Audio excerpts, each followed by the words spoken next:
Did you know that you do not have to cut out carbohydrates to fix your blood sugar? In fact, the fastest way to fix your blood sugars is actually more about adding foods, not eliminating entire food groups like carbs.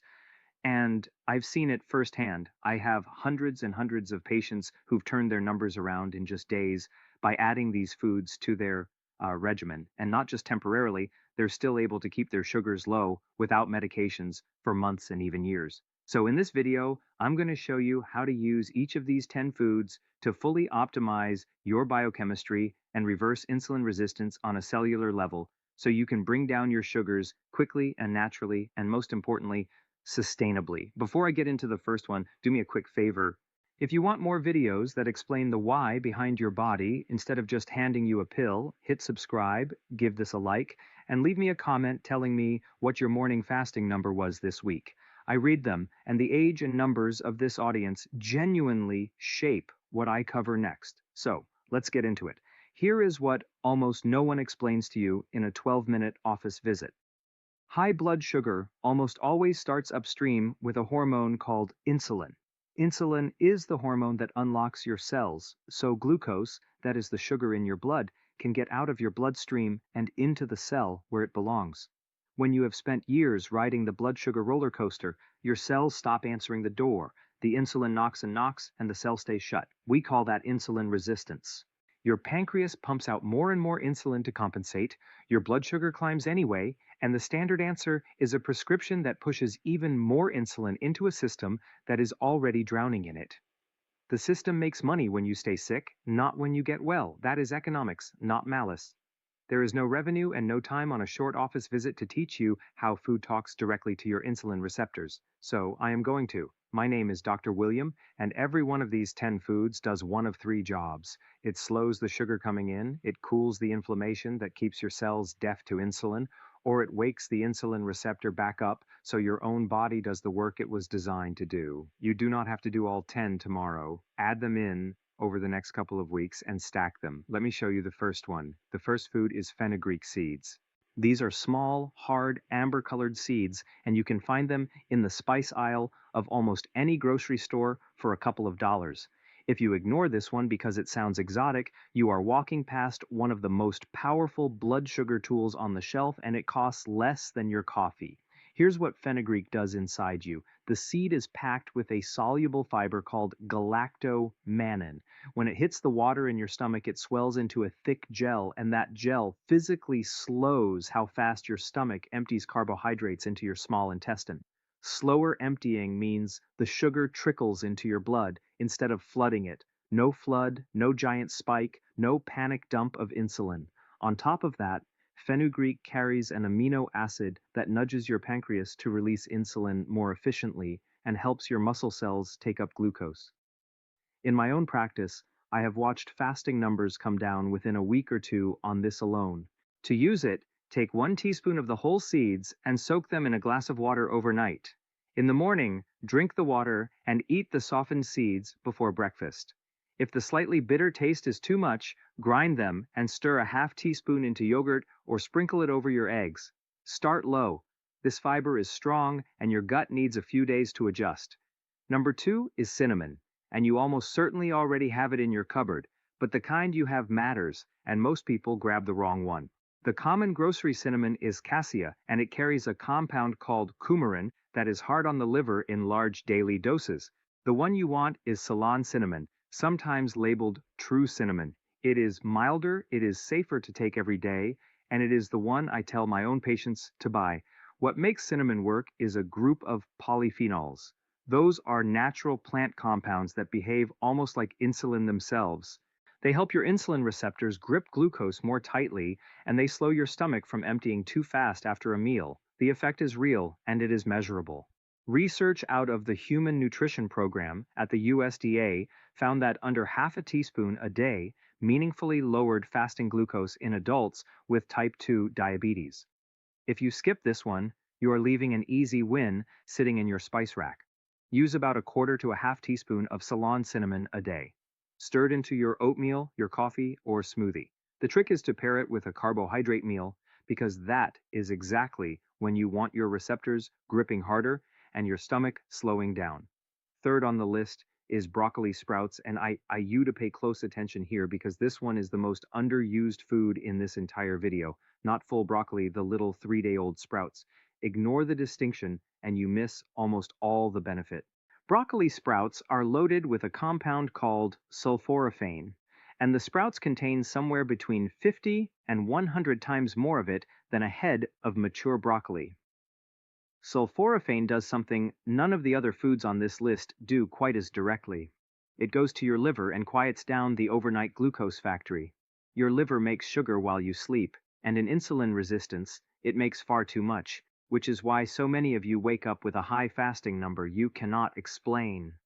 A 2017 study from Lund University in Sweden gave concentrated sulforaphane to people with type 2 diabetes and brought their fasting blood sugar down measurably, with the strongest effect in exactly the people whose sugar was hardest to control. You can grow broccoli sprouts on your own counter in a jar for pennies or buy them in the produce section. A small handful, a quarter cup, on a salad or sandwich most days is plenty.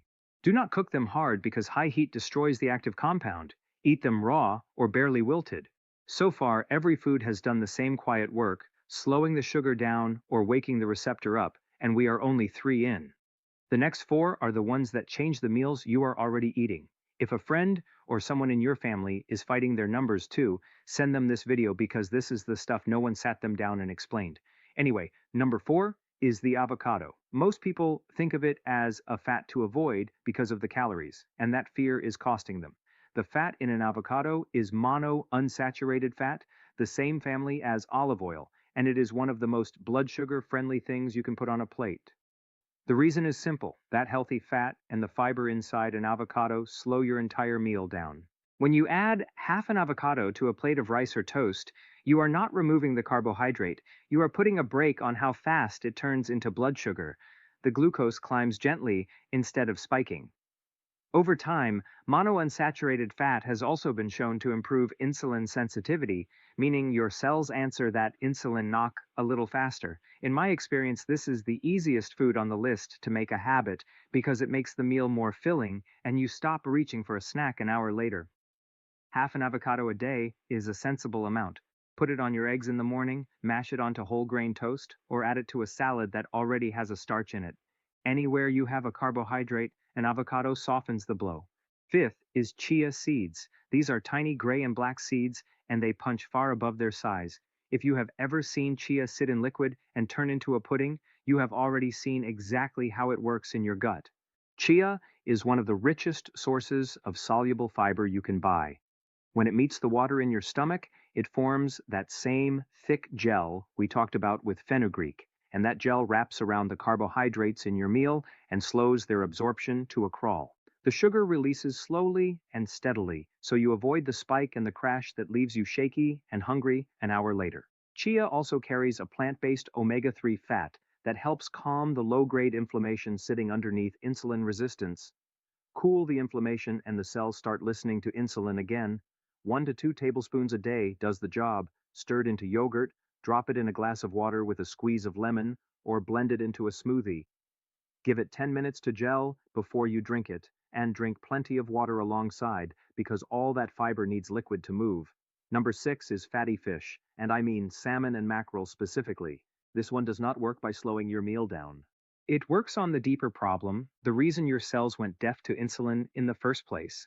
Insulin resistance is driven in large part by chronic inflammation.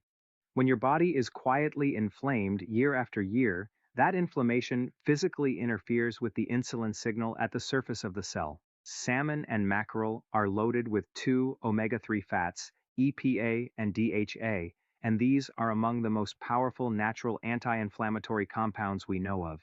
They lower the inflammatory signals, the cell membrane gets healthier, and the insulin receptor starts working the way it is supposed to.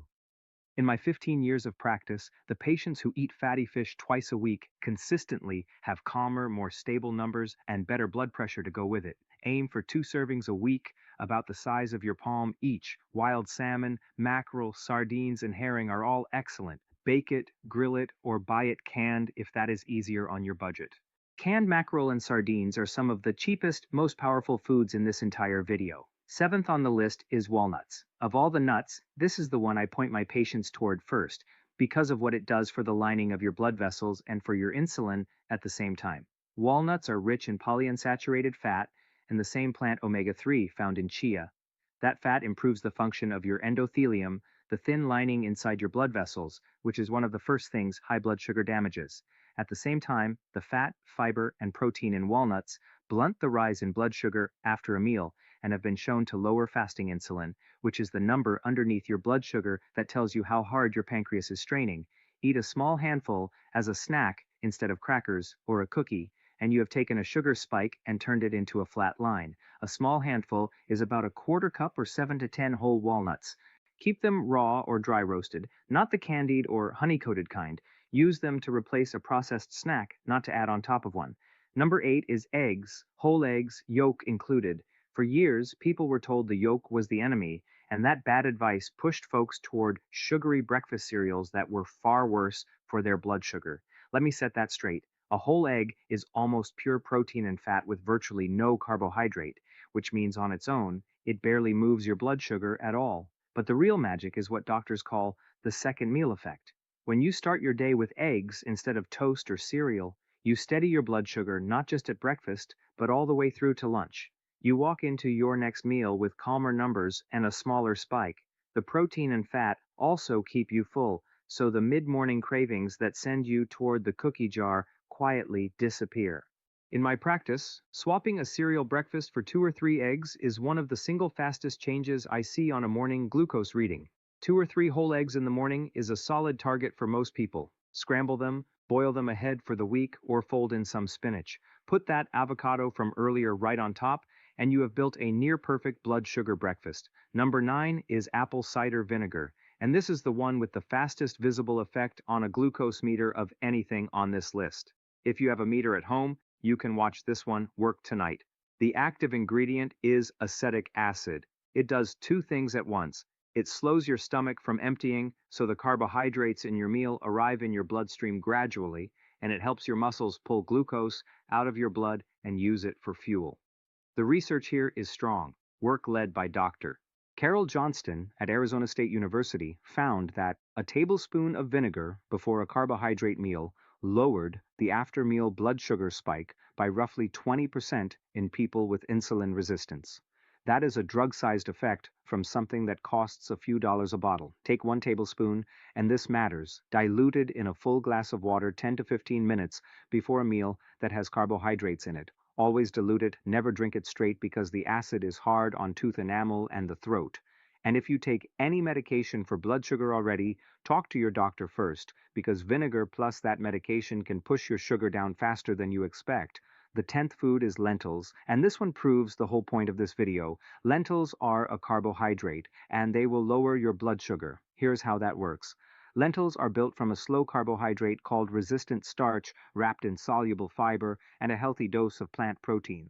That combination means the glucose inside the lentil is released into your blood slowly and steadily over hours instead of all at once. They actually carry the second meal effect too. So, a bowl of lentil soup at lunch gives you steadier sugar into the evening. Clinically, swapping white rice or white potato for lentils a few times a week is one of the most reliable ways I know to bring down an A1C, which is your 3-month average blood sugar. Aim for a half a cup to a cup of cooked lentils a few times a week. Use them in a soup, a stew, or a cold salad with that olive oil and a splash of the vinegar we just covered. They are filling, they are cheap, and they stretch a meal further than almost anything else. Let me tell you about someone I will call Donna. 63 years old, recently retired, came to me frightened because her fasting sugar was sitting around 180, and her doctor had just told her it was time to add a second medication. She did not want to spend the rest of her life climbing the medication ladder, and she was scared of where this was heading because she had watched her own mother lose toes and then her eyesight to this same disease. We did not cut her carbohydrates to nothing. We added eggs and avocado in the morning instead of cereal, a tablespoon of vinegar before her bigger meals, lentils swapped in for the white rice, walnuts instead of the afternoon cookie, fatty fish twice a week, cinnamon in her coffee, and broccoli sprouts on her sandwich at lunch. Within the first week, her fasting numbers started dropping. Within 3 months, working alongside her own doctor, She had come down off that second medication entirely, and her A1C had moved from the diabetic range back toward normal. 2 years later, it is held.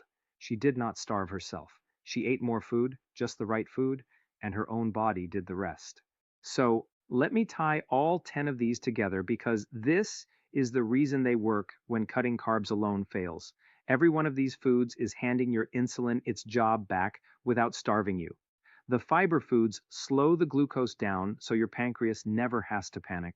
The fish, the walnuts, and the chia cool the inflammation that was jamming the signal. The cinnamon and the vinegar walk right up to the insulin receptor and help it grip again. Do that meal after meal, day after day, and the cell that stopped answering the door slowly starts opening it on the first knock again. That is what reversing insulin resistance means at the cellular level. And once it happens, your body holds your sugar down on its own, which is exactly why Donna's number stayed low for 2 full years. Before I give you tonight's plan, I need to draw one clear line. If you are on insulin or a sulfonylurea, one of the older blood sugar pills, these foods can lower your sugar fast enough that your medication dose may suddenly be too high, and that can drop you into a low. So add these foods with your doctor, watching your numbers, and let them walk your medication dose down as your body improves. Do not stop any prescription on your own. Bring this list to your next appointment instead. So here's what to do tonight. 5 simple steps. 1. Tomorrow morning, replace your cereal or toast with 2 or 3 whole eggs and half an avocado. That single swap changes your blood sugar for the entire day. 2. Tonight, soak a teaspoon of fenugreek seeds in a glass of water and drink it first thing in the morning. 3. Buy Ceylon cinnamon, not cassia, and start a quarter teaspoon a day in your coffee or oatmeal. 4.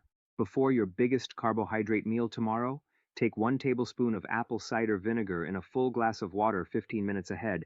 5. This week, swap white rice or white potato for lentils at least twice and put fatty fish on the menu 2 nights. Stack these in over the next 2 weeks. You are not removing the foods you love.